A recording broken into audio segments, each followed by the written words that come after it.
Assalamualaikum warahmatullahi wabarakatuh.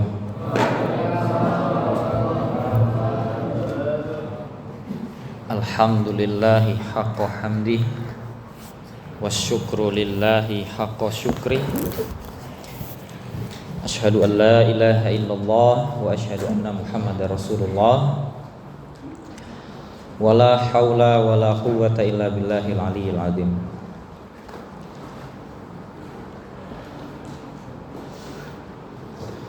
Teman-teman yang dalam keadaan sehat, alhamdulillah ya, sehat ya. Ada yang sakit? Ya, saya apresiasi ya. Kalau ada yang sakit tapi pura-pura sehat supaya bisa dengar kajian UAS, saya doakan cepat masuk surga. Teman-teman, selayaknya kita sebagai muslim selalu menambah rasa syukur kita kepada Allah Subhanahu wa taala. Dengan apa bersyukur? Dengan mentaati seluruh perintah Allah dan menjauhi seluruh larangan Allah. Bismillahirrahmanirrahim.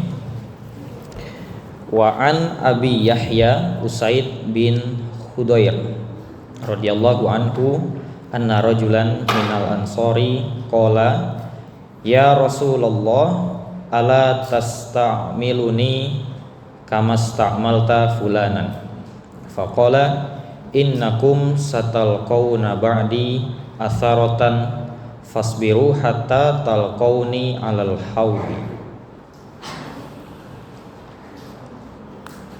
Muttafaqun alaih. Hadis riwayat Bukhari Muslim.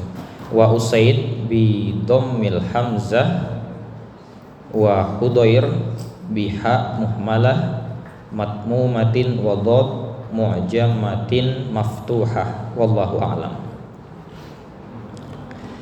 Teman-teman, kurang lebih tidak jauh berbeda dari hadis sebelumnya. Dia membahas tentang pemimpin yang egois, yang dia itsar. Kalau misalnya itsar dalam sunnah Rasul itu kan dia mendahulukan orang lain. Itsar yang mendahulukan orang lain. Tapi di sini asaratun, dia justru itsarnya itu untuk diri dia. Kalau ada apa-apa tuh dia dahuluin diri dia. Ya, sebagai pemimpin ketika masyarakat sedang kelaparan dia dahuluin diri dia dulu. Dia bukan mendahulukan masyarakat, rakyat ya. Coba saya artikan dulu ya. Artikan. Wa an Abi Yahya Usaid bin Hudayr radhiyallahu anhu anna rajulan minal ansor qala. Dari Yahya Usaid bin Hudayr, Allah meridhoinya, sesungguhnya seorang lelaki dari Ansor berkata kepada Rasulullah, ya Rasulullah, ala tasta'miluni kama sta'malta fulanan. Wahai Rasulullah, kenapa engkau enggak menggunakan aku sebagai kedudukan tertentu, kama sta'malta fulanan, sebagaimana engkau menggunakan fulan atau memilih fulan untuk menduduki satu jabatan tertentu. Jadi di sini ada seorang dari Ansor, dia tuh kayak nego ke Rasulullah. Ya Rasulullah, kenapa engkau enggak pakai aku juga gitu, seperti dia yang engkau pakai buat memimpin ini, memimpin itu. Bahasa kasarnya itu dia nih minta jabatan ke Rasulullah. Minta jabatan. Tapi di sini kita belum tahu ya konteksnya itu hal yang negatif atau positif. Tapi yang pasti kalau para sahabat yang sudah Rasulullah sebut sebagai orang yang terbaik, tentu sahabat ini datang secara sungguh-sungguh. Dia itu pengen mengurus urusan umat. Dia request kepada Rasulullah supaya menjadi pemimpin yang memiliki satu jabatan tertentu. Faqala, dan Rasulullah Shallallahu Alaihi Wasallam menjawab, innakum satalqauna ba'di asaratan. Sesungguhnya kalian ya, setelah kematian aku nanti, kalian akan mendapati pemimpin-pemimpin yang egois, yang mendahulukan diri sendiri. Ya.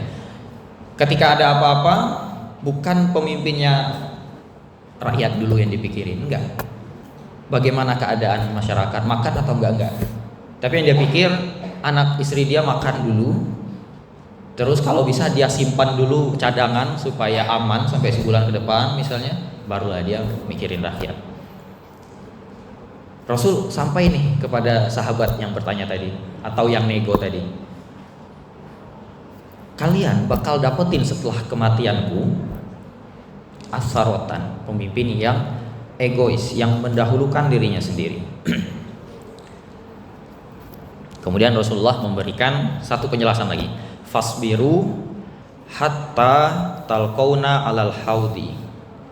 Maka bersabarlah kalian ketika kalian mendapati zaman itu, ketika mendapati pemimpin yang mendahulukan dirinya sendiri itu, sabarlah kalian. Hatta talqauni alal haudi, sampai nanti kalian akan berjumpa dengan aku di al-haud. Apa arti al-haud?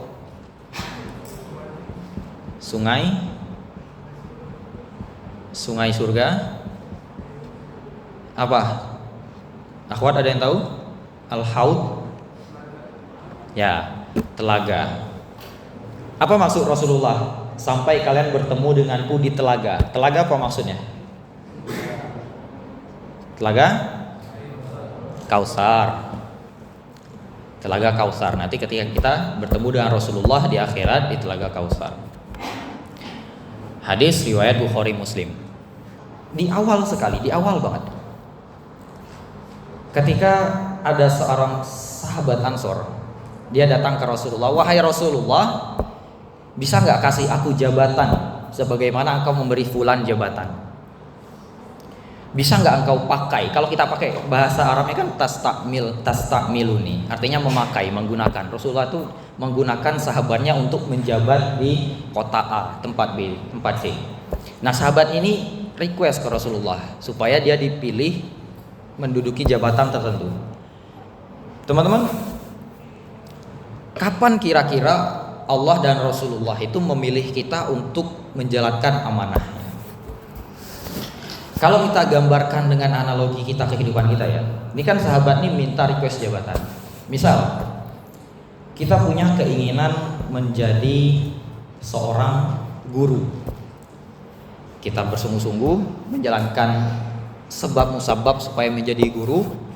Kapan Allah mentakdirkan kita menjadi guru?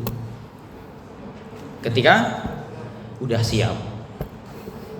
Lalu seseorang ini punya ambisi yang besar supaya bisa menjadi guru, tapi dia sampai bertahun-tahun tidak Allah takdirkan menjadi seorang guru. Bagaimana seharusnya respon dia? Ridho. Oke. Kalau misalnya dia di awal ingin menjadi guru, dia sertakan Allah, dia hadirkan Allah, tawakal dia, ikhtiar dijalankan, tawakal dia jalankan. Ketika belum bertahun-tahun menjadi guru, ya dia sabar. Tapi apa jadinya ketika dia punya ambisi, ingin menjadi guru, ingin menjadi pemain sepak bola, ingin menjadi apapun yang diinginkan, tapi dia tidak sertakan Allah dalam perjalanannya dan tidak tercapai, kira-kira apa respon dia? Putus asa, sedih, bunuh diri, stres. Wow.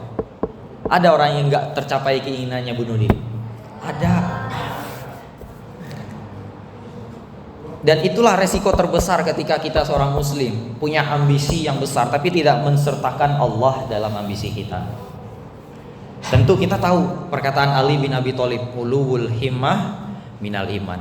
Tingginya apa himmah? Cita-cita, tujuan itu termasuk dari iman. Cuman ketika himmah itu tidak kita sertakan Allah dan tidak tercapai, cenderung manusia akan kesal, akan marah, ketika ambisi dia tidak tercapai. Tapi ketika dia bisa sertakan Allah dalam perjalanannya, maka insya Allah dia akan sabar walaupun ternyata ambisi dia belum tercapai. Coba teman-teman, kenapa bisa ketika orang menyertakan Allah lebih tenang ketimbang gak sertakan Allah? Padahal secara zahir sama-sama impiannya itu gak tercapai, tapi kenapa dia bisa lebih tenang? Kenapa si B bisa lebih tenang daripada A? Kenapa?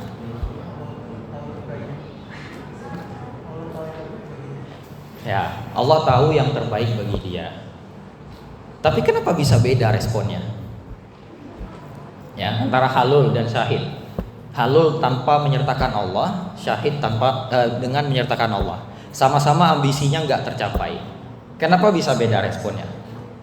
Karena teman-teman, pada sejatinya sebagai manusia kita tuh butuh tandem, butuh yang dijadikan alasan supaya bisa lebih kuat. Misalnya gini ya, kalian nih semuanya pegawai di sebuah kantor. Jam pulang dari kantor itu jam 5 sore. Ya, jam 5 sore. Saya selaku bos kalian, ya punya kuasa lah, bebas apa ya, mau suka-suka saya lah selaku bos. Ya udah, kalian tetap pulang jam 5, tapi saya pulang jam 3. Ya bos bebas ya. Tapi ada manajer atau kaki tangan saya gitu ya. Kita sebut namanya Faza misalnya ya. Tiba-tiba Faza ini maju ke depan kalian. Guys, kita pulang jam 4 ya. Kita pulang jam 4. Kita semua pulang jam 4. Akhirnya kalian turun semua lah, turun ke mobil, ke motor gitu. Ketika di parkiran ketemu aneh. Ketemu Anda di parkiran. Langsung Anda tegur. Kalian kenapa pulang jam 4? Kalau kalian gak punya alasan, panik dong. Panik, gugup, dan bingung jawabnya apa. Tapi karena kalian punya alasan. Apa kalian alasan? Iya bos, tadi bos manajer kita Faza ngebolehin pulang jam 4. Sehingga kalian tuh ada sedikit ketenangan. Kenapa? Ada yang kalian jadi tandem di situ. Begitupun dengan ambisi kita. Kalau misalnya kita sudah menjadikan Allah tempat kita sandaran, tempat kita bergantung, ketika ambisi yang kita ingin capai itu nggak tercapai, kita tuh bakal lebih tenang. Kok Allah tahu kok yang baik buat saya. Allah pasti balas kok kebaikan dari ambisi yang baik dari saya. Saya udah berdoa setiap hari. Kalau ternyata nggak terkabulkan langsung di dunia, ternyata Allah ganti pahala di akhirat. Sehingga kita tuh nggak merasa sia-sia apa yang kita lakukan. Coba kita berambisi pengen jadi dai, tapi nggak menyertakan Allah gitu ya. Kita udah dakwah ke satu orang itu, tapi dia nggak juga berubah-ubah karena kita nggak sertakan Allah. Ada ambisi yang nggak tercapai, akhirnya apa? Ya sia-sia ya dakwah saya. Dia nggak berubah. Tapi kalau kita udah sertakan Allah di situ, sehingga dalam benak kita apa? Oh dia nggak berubah ya. Tapi kan saya udah berusaha ya Allah. Saya udah berdoa ya Allah. Dan pasti Allah kasih pahala di situ. Sehingga kita bisa lebih tenang. Dan ini sahabat ini dia request nih, minta supaya dikasih jabatan. Rasul bukan bilang, oh nanti kamu di sana ya, di sana enggak. Rasul malah bilang, innakum satalqauna ba'di atharoh. Nanti itu ada pemimpin-pemimpin yang mendahulukan diri sendiri. Sehingga teman-teman, dari apa yang kita ambisius dari dunia ini, sertakanlah Allah. Karena kalau kita pelajari di dalam surat Al-Ikhlas, apa yang Allah sampaikan? Allahus Somad. Allah lah tempat kita bergantung. Allah itu cuma kita ingin bergantung. Tapi apa kita meninggalkan ikhtiar? Enggak. Di dalam surat An-Najm ayat 39 Allah sampaikan bagaimana bunyinya? Wa allaisa lil insani illa ma sa'a. Dan tidaklah seseorang itu mendapatkan kecuali apa yang dia usahakan. Maka kita bakal lebih tenang ketika menyertakan Allah. Allahus Samad. Ini yang pertama. Kemudian kita lanjut poin yang kedua. Faqala innakum satalqawna ba'di asaratan. Di hadis yang ini sama hadis yang sebelumnya ada satu kata yang Rasulullah ulang gitu ya, yaitu kata ba'di. Apa arti ba'da, teman-teman? Setelah. Ketika Rasulullah bilang innaha satakunu ba'di asaratan, atau yang hadis ini innakum satalqawna ba'di asaratan. Ba'di di sini maksudnya apa? Setelah kepergian, setelah kematian. Teman-teman, ketika Rasulullah wafat Sallallahu Alaihi Wasallam, Rasulullah ini kan seorang Rasul yang begitu dicintai oleh para sahabat, seorang yang begitu melekat di hati para sahabat. Kita sebagai manusia aja ya, kehilangan orang yang kita sayang itu berat gitu ya. Lalu apa respon Umar radhiyallahu anhu ketika kehilangan Rasulullah? Ketika ada yang bilang Rasulullah telah wafat, apa yang dilakukan Umar? Dia keluarkan pedang, dia bilang, kalau ada yang bilang Muhammad wafat, Muhammad mati, aku tebas kepalanya. Apakah Umar gak tahu kalau ada dalil kullu nafsin dha'iqatul maut? Tahu. Tapi pada saat itu lupa. Kenapa? Karena saking cintanya pada Rasulullah SAW. Seakan mereka itu berharap Rasulullah itu jangan mati. Kalau bisa bagi mereka, para sahabat, Rasulullah itu hidup sampai kapan? Sampai yang mereka yang duluan menemui ajal. Sampai gak masuk di akal mereka kalau Rasulullah itu juga wafat, padahal Nabi gitu. Tapi Rasulullah sering kali dalam beberapa kesempatan menyebutkan, termasuk di hadis ini, innakum satalqawna ba'di. Kalian nanti setelah kematian, setelah kepergian. Rasulullah itu ngajarin kalau Rasulullah itu bakal wafat, Rasulullah bakal mati. Jangan sampai ketika umatnya mengira Rasulullah hidup abadi, ya, alhamdulillah malah dikultuskan seperti seorang nabi yang dijadikan Tuhan misalnya. Sangat memungkinkan kalau ternyata Rasulullah usianya panjang, akan ada orang yang mengkultuskan Nabi. Tapi ibrohnya dari sini teman-teman, Allah ingin ngasih tahu kalau ternyata para Nabi pun dia bakal mati juga. Karena apa? Karena memiliki sifat insaniyah, kemanusiaan. Rasulullah makan seperti kita makan, Rasulullah minum seperti kita minum, dan Rasulullah bersosial seperti kita bersosial, dan Rasulullah pun akan kembali kepada Allah sebagaimana next giliran kita kembali kepada Allah Subhanahu wa taala. Kemudian yang ketiga, setelah Rasulullah mengatakan innakum satalqawna ba'di asar, setelah kepergianku nanti akan ada pemimpin yang egois, yang mendahulukan dirinya sendiri. Rasulullah langsung memberikan kata perintah. Apa kata perintah? Isbiru. Apa itu isbiru? Sabar. Tapi sebelum kata isbiru, Rasulullah menggunakan kata hubung yaitu fa. Apa maksudnya? Ada waw, fa, summa, apa lagi? Ma'a, hatta, banyak ya kata sambung. Tapi apa faedah dari kata fa? Kalau misalnya huruf fa itu dia menunjukkan pekerjaan setelahnya, tapi ma'at tarofi, ada jeda.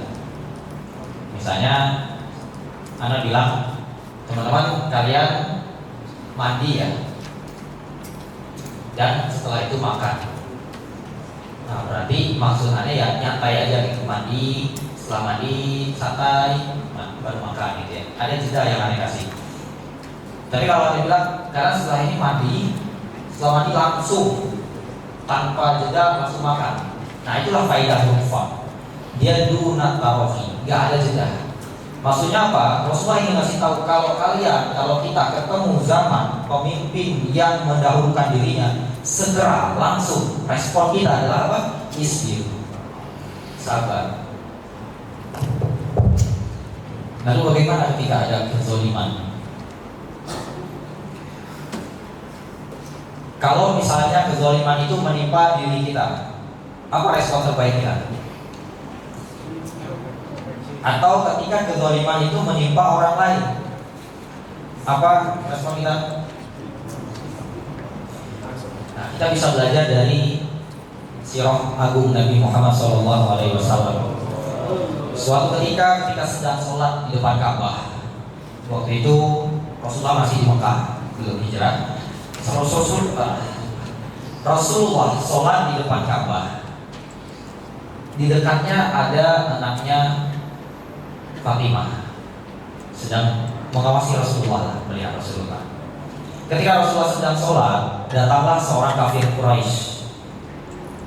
Datang sambil lari cepat, jalan cepat gitu, dan menggenggam apa yang digenggamnya? Kotoran hewan. Supaya apa? Dia menggenggam kotoran hewan. Ketika Rasulullah sedang sholat, seorang kafir Quraisy itu melempar Rasulullah menggunakan kotoran hewan. Apa respon Rasulullah? Balik kanan, teriak sambil mengumpat, "Kau neraka ya?" Apa seperti itu respon Rasulullah? Tidak. Lalu apa? Rasulullah melanjutkan sholat. Tapi respon dari Fatimah, anak Rasulullah SAW, apa? Beliau menangis seraya berkata-kata gitu ya, "Rasulullah, kenapa kok jadi begini? Bukankah kau orang yang paling dihormati dulu? Bukankah kau disebut sebagai Al-Amin dulu? Tapi kenapa kita seperti ini sekarang? Kenapa kita sangat hina seperti ini?" Tapi Rasulullah justru memberi pelajaran. Ketika diri individu kita dizalimi, maka respon terbaik buat kita lakukan adalah isbir. Ini ketika kezaliman itu menimpa diri kita sendiri. Lalu bagaimana ketika kezaliman itu menimpa orang lain?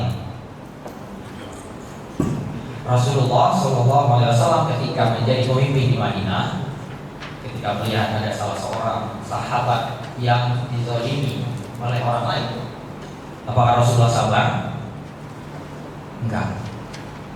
Rasulullah ketika menjadi pemimpin melihat ada orang lain yang terzalimi, Rasulullah menjadi orang paling pertama yang marah. Rasulullah menjadi orang paling pertama yang responnya tidak terima. Bahkan apalagi ketika kezaliman itu bersangkut dengan hukum Allah. Ketika ada seorang perempuan yang mencuri dan dia ditetapkan sebagai orang yang terkena potong tangan, apa kata bapaknya, bapak si perempuan? Ternyata bapak perempuan ini adalah seorang bangsawan. Dia minta ke Usamah bin Zaid, "Usamah, nego dong ke Rasulullah, kamu kan dekat sama Rasulullah." Akhirnya Usamah datang ke Rasulullah gitu ya, pengen jelasin maksudnya. Apa respon Rasulullah? Rasulullah merah pada mukanya, seraya berkata, "Atas fa'u fi haddin min hududillah." Kamu mau nego sama hukum Allah? Jadi mau zolim sama hukum Allah. Hukum Allah itu mau dinego sebenarnya. Tapi Rasulullah bilang, "Atas fa'u fi haddin min hududillah." Kamu mau nego sama hukum Allah? Wallahi law kanat Fatimah binti Muhammad sarqat laqata'tu yadaha. Rasulullah tegaskan, demi Allah kalau seandainya yang mencuri itu Fatimah anaknya Muhammad, aku sendiri yang potong tangan. Menunjukkan apa? Rasulullah nggak mau zalim terhadap hukum Allah. Tapi ketika kezaliman itu menimpa diri Rasulullah, respon Rasulullah adalah bersabar. Kemudian yang keempat, hatta talqauni alal haudi, sampai kalian akan menemuiku di telaga al-haud atau telaga Kausar. Teman-teman, di sini ada semacam iltifat. Apa arti iltifat? Memalingkan ya, atau menoleh. Ketika misalnya secara bahasa nih ya, saya melihat ke kiri, kemudian iltifat ke kanan. Nah itu iltifat, menoleh secara bahasa ya. Nah maksudnya di sini iltifat itu ada perpindahan topik yang Rasulullah lakukan. Kan tadi di awal sahabat ada yang request minta jabatan ya. Rasulullah bilang nanti akan ada pemimpin yang mendahulukan dirinya, isarnya kepada dirinya sendiri, asar. Kemudian Rasulullah kasih respon yang harus kita lakukan adalah bersabar. Ini kan semuanya perbuatan di dunia ya, memimpin di dunia, akan ada pemimpin itu di dunia. Kemudian bersabar itu kan di dunia. Tapi di poin keempat Rasulullah malah menjelaskan hatta talqauni alal haudi, sampai kalian menjumpai di Telaga Kausar. Telaga Kausar di mana? Di Sumatera atau di Jawa? Medan, Kalimantan, Bintaro, Serpong dan atau di Bekasi. Nah, ternyata Telaga Kausar ini akan ada di satu rute setelah kematian, setelah kebangkitan, setelah di pengumpulan di padang mahsyar, akan melewati jalan Shirathul Mustaqim, akan ada hisab. Setelah hisab baru nanti menentukan ke surga atau neraka. Di tengah-tengah itu nanti kita akan menjumpai Rasulullah di Telaga Kausar. Berarti apa? Telaga Kausar ada di akhirat. Padahal Rasulullah ini lagi bahas dunia loh. Request jabatan di dunia. Kemudian Rasulullah menjelaskan setelah kepergiannya akan ada pemimpin di dunia. Kemudian yang ketiga, fasbiru, sabarlah di dunia. Tapi poin yang keempat malah Rasulullah mengatakan hatta talqauni alal haudi. Maksudnya apa? Inilah di antara ambisi atau visi misi yang Rasulullah ajarkan kepada kita. Ketika di awal ada seorang sahabat yang berambisi menjadi pemimpin, Rasulullah justru di akhir ini menjelaskan, mengajarkan kepada kita ambisi yang benar itu seperti apa. Ketika orientasi kita adalah akhirat, ketika fokus kita adalah tujuan akhirat.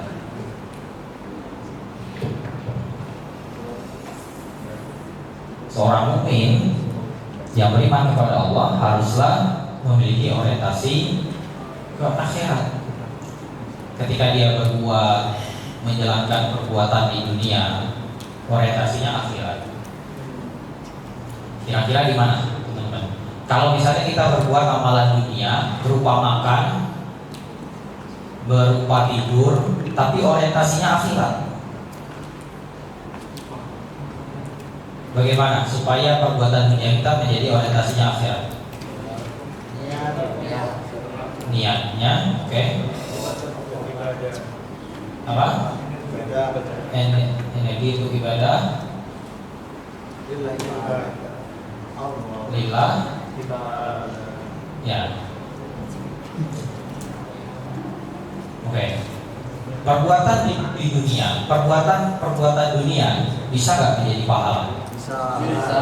Nah, perbuatan akhirat tapi sia-sia menjadi perbuatan dunia, bisa nggak? Bisa karena niatnya. Betapa banyak perbuatan dunia yang bernilai pahala karena husnul niat, karena baiknya niat, bagusnya niat. Ketika dia makan, dia niatkan supaya bisa menegakkan punggung untuk sholat. Ketika tidur, istirahat, lelah, dia niatkan supaya besok bisa sholat subuh dengan lebih fit. Ketika melaksanakan perbuatan dunia, apa contohnya? Main bola, supaya olahraga berkeringat, badan lebih fit untuk tegak tahajud lebih lama misalnya. Nah, itu niat-niat yang menjadi poin akhirat. Insyaallah sore-sore selalu ada zikra yang bola ya. Zikra tahajudnya berapa jam ya? Insyaallah. Istiqomahnya. Itu menjadi baik. Tapi apakah perbuatan akhirat yang nilainya ibadah justru sia-sia menjadi perbuatan dunia, bisa nggak? Bisa. Karena apa? Iya. Suhun niat. Ada seorang yang sholat khusyuk, tapi karena sedang melihat calon mertua, yang seharusnya pahala sholat menjadi nilai akhirat berubah menjadi nilai dunia, sia-sia belaka. Ketika berbuat sedekah sapi, kurban, limosin, tapi dengan syarat DKM umumin pakai toa, sebutkan nama saya lebar-lebar 3 kali misalnya pagi siang sore. Bahkan ketika pagi-pagi sebelum Idul Adha itu umumin dulu itu kita ada limosin dari Fulan bin Fulan, dari Ammar bin Fulan. Maka yang harusnya ini nilainya pahala akhirat di sisi Allah menjadi perbuatan dunia belaka, karena buruknya niat. Oke. Kalau perbuatan dunia bisa jadi akhirat, perbuatan akhirat bisa menjadi dunia, perbuatan pahala bisa menjadi dosa. Sekarang apakah perbuatan dosa bisa menjadi pahala? Datanglah seseorang mencuri dari orang kaya, tapi niatnya supaya bisa berbagi ke orang miskin. Apakah itu menjadi pahala? Lah kan niatnya baik. Orang yang kaya ini orang kaya yang nggak mau ngeluarin zakat, jadi dia mencuri senilai zakat 2,5% aja. Dia kasih ke orang miskin, bisa nggak? Kenapa nggak bisa? Caranya yang salah. Apa dalilnya? Kalau misalnya kita berbuat dunia bisa menjadi berpahala. Teman-teman ada yang hafal baik di sini? Ada ya, infonya. Akhwat ada yang pernah hafal Arba'in Nawawiyah? Oke, coba sebutkan versi Arabnya ya, ikhwan ataupun akhwat. Ketika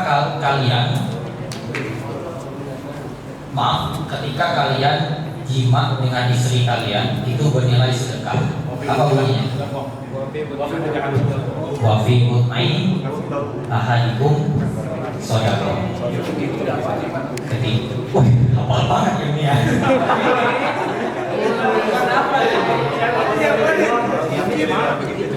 Bahkan ketika Rasulullah bilang wa fi mutmain ahadikum shadaqah, ketika kalian mendatangi istri yang halal untuk berhubungan badan itu sedekah. Sahabat pun nanya gitu, heran, masa sih Rasul menjima dengan istri dapat pahala gitu? Kan itu perbuatan nafsu, perbuatan duniawi. Maka Rasulullah menjawab, bunyinya apa? Ara'aitum law wada'aha fil haram kana lahu wizr. Kana alaihi apa? Kalau wizr itu biasa alaihi. Lupa ya. Terus selanjutnya, fakadzalika idza wada'ahu fil halal kana lahu ajrun. Ketika orang itu punya nafsu syahwat, punya ghorizah apa? Nau, dan dia meletakkan nafsunya, syahwatnya kepada hal yang haram, maka itu mendapat dosa. Tapi kalau dia punya nafsu syahwat dan dia melampiaskan syahwatnya pada hal yang halal, maka dia mendapat pahala. Maka inilah dalil perbuatan-perbuatan duniawi yang bernilai pahala ketika kita menjalankannya dengan cara yang baik dan niat yang baik. Ya, Rian ya.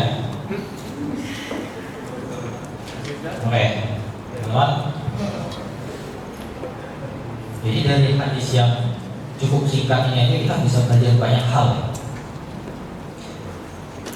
Ketika ada seseorang request kepada Rasulullah minta jabatan, begitupun kita dalam hidup kita punya ambisi. Suatu saat kita pengen menjadi dai, kita ingin menjadi pengusaha, kita ingin menjadi orang yang hebat berpengaruh. Kita pengen jadi guru, jadi polisi, tentara, ada? Jadi presiden, ada? Jadi khalifah. Sertakanlah Allah dalam ambisi kita. Supaya apa? Kita bisa lebih tenang ketika ambisi itu dalam pandangan kita tidak tercapai. Kenapa kita bisa lebih tenang? Karena setiap doa yang kita lakukan untuk keambisi itu, Rasul bilang bakal dijawab di dunia. Kalau enggak, musibah bakal di cancel, kemudian akan jadi pahala di akhirat. Apa contoh musibah yang di cancel oleh Allah? Singkatnya ya, ada 3 kisah di dalam surat Al-Kahfi. Tapi salah satunya Nabi Musa dan Abdullah mendatangi seorang Nabi Musa dan Abdullah naik ke sebuah perahu. Perahu ini sama orang yang punya itu biasa dipakai untuk antar jemput orang sama cari ikan supaya orang bisa menafkahi anak istri. Baru naik, Abdullah ini malah membocor perahu itu. Entah pakai kapak atau apa gitu. Pokoknya dibocorin. Akhirnya Pak, baru mau jalan, mereka balik mundur karena perahunya karam. Coba dari kacamata orang yang punya perahu, itu musibah atau nikmat? Itu hal yang enak atau yang gak enak? Ya gak enak. Kenapa dia berkesimpulan seperti itu? Ya manusiawi. Karena sekup yang bisa dia lihat itu kecil. Tapi dia gak tahu sekup yang udah Allah rencanakan. Ternyata apa? Di depan ada perampok yang ingin merampok perahu. Dengan dikasih musibah gak jadi berangkat, tapi dia dihindarkan dari musibah besar, perahunya diambil. Bahkan bisa aja dia dibunuh di situ. Ini hal kecil yang ternyata Allah tuh pengen ngasih sesuatu pada kita. Pagi-pagi antum pengen berangkat sekolah, pengen berangkat kerja, baru hidup di motor, ban bocor, gak jadi berangkat. Ini musibah atau nikmat? Musibah. Menjadi nikmat kalau kita udah tahu nikmatnya. Nah, tapi seringkali kita tidak bisa tahu hikmahnya langsung segera. Entah kita tahu hikmahnya bertahun-tahun setelah itu, atau entah kapan. Bisa jadi di rute yang biasa dia lewati ada kecelakaan besar, sehingga dia terbebas dari kecelakaan itu. Bisa jadi di rute di jam yang biasa dia lewati itu ada pohon jatuh misalnya, dan ketika dia telat berangkat, dia dapati pohon itu udah jatuh duluan, sehingga dia terselamatkan dari musibah. Nah itulah ketika kita berdoa, kita punya ambisi. Yang pertama, Allah akan kabulkan langsung di dunia. Yang kedua, Allah hindarkan kita dari musibah. Yang ketiga, Allah beri pahala. Dan itulah kita bakal bisa lebih tenang. Ketika kita punya ambisi dan tidak tercapai dalam pandangan kita tahu kok mungkin Allah siapkan pahala yang besar di akhirat. Sehingga tidak ada rasa kecewa. Ya Allah, kenapa hamba udah lakukan ya Allah? Hamba udah berbuat, tapi kenapa gak dapat? Itu ketika dia berambisi tanpa menyertakan Allah. Tapi ketika sudah menyertakan Allah, dia bisa lebih tenang. Di sini juga Rasulullah mengajarkan kita untuk sabar ketika musibah itu kezaliman menimpa diri kita. Tapi ketika kezaliman menimpa orang lain, Rasulullah menjadi orang pertama yang menentang. Maka kalau kalian lihat ada teman-teman entah dulu di sekolah, SD, SMP, SMA, ada teman kalian dibully, dizolimi, harusnya kalian mengambil sikap, laporkan dulu BK, atau seperti sabda Rasul, unsur akhoka zoliman kaum mazluman. Tolong teman kita yang zolim ataupun yang dizolimi. Nolong yang zolim dengan cara menghentikannya, nolong yang dizolimi menghindarinya dari perlakuan buruk. Kemudian ditutup dengan sebuah iltifat. Rasulullah mengajak kita untuk berorientasi kepada akhirat. Hatta talqauni alal haudi, sampai kalian bertemu dengan aku Rasulullah di Telaga Kausar. Siapa yang ingin bertemu Rasulullah di Telaga Kausar?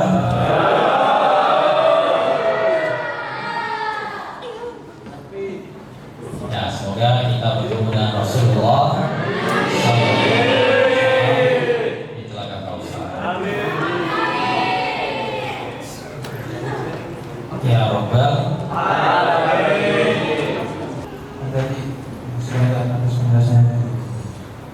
tadi aku menjelaskan bahwasanya orang yang berambisi kemudian menyertakan Allah dan ada yang tidak menyertakan Allah itu beda lah.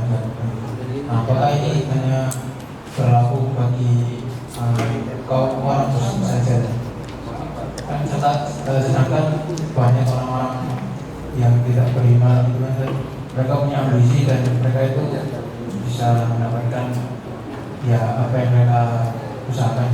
Nah, itu benar gimana? Ya, Bismillah. Kita terbiasa mengucapkan Bismillahirrahmanirrahim ya.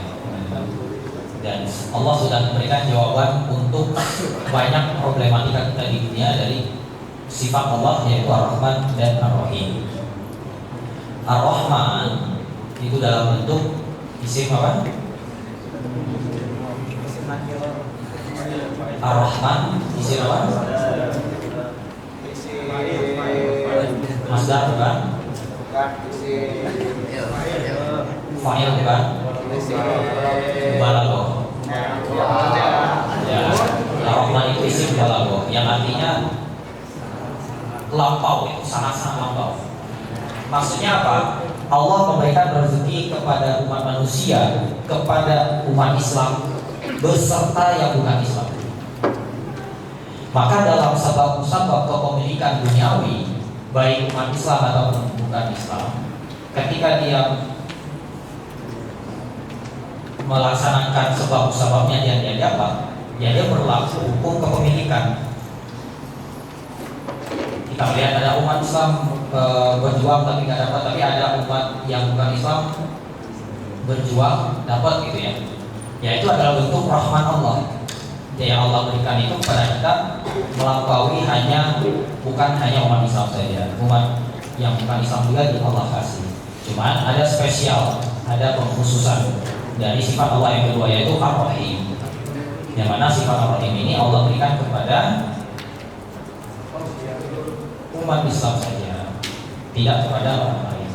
Maka nanti di akhirat akan ada ampunan-ampunan kepada umat Islam yang sudah berbuat dosa, yang sudah berbuat lupa, khilaf. Allah akan berikan kepada umat Islam dan tidak diberikan kepada selainnya. Itu kalian lihat. Jadi sebab musabab kepemilikan duniawi itu meliputi umat Islam beserta bukan umat Islam. Maka untuk menggapai duniawi ya kita berlomba dengan umat yang bukan Islam sekalipun. Itu hal. Ada lagi cukup ya? Terima kasih teman-teman yang sudah nanya dan yang sudah ambisius mendengarkan.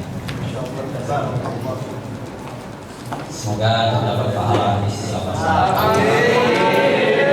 Dan semoga kita bertemu dengan Rasulullah di telaga. Subhanallahumma